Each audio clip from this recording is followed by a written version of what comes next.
Malda has been established by MHRD Government of India 2010, and although it was established nearly 10 years ago, we could start admitting the 3-year diploma students and 4-year BTech students only from 2018-19 academic session.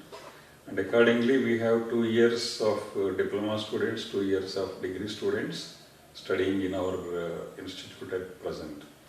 Coming to the facilities available at this institute, we have more than 100 acres of land available and more than sufficient area constructed for laboratories, classrooms, workshops, etc. is available, administrative block and other facilities.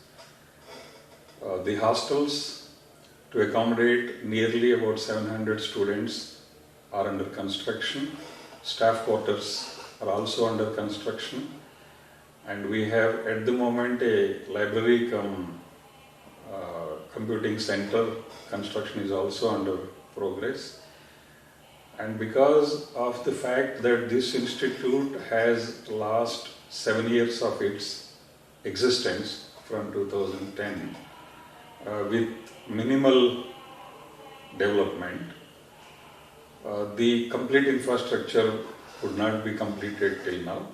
As I said, within the next 12 months or so, we will have all the facilities listed earlier by me will be available.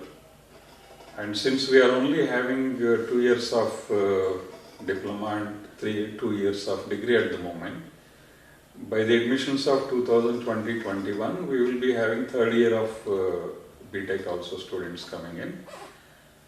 And therefore, we are unable to participate in the NBA or NIRF ranking processes at the moment.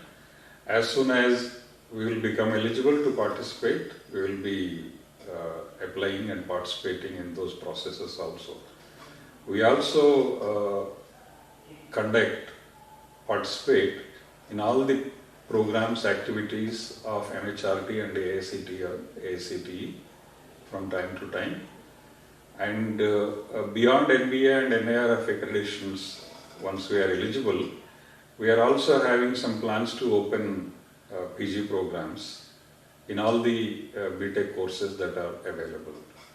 And within the next year or so, by the academic session 21-22, we are planning to start BTech programs in computer science and engineering as well as civil engineering departments also, where diploma programs are already being conducted.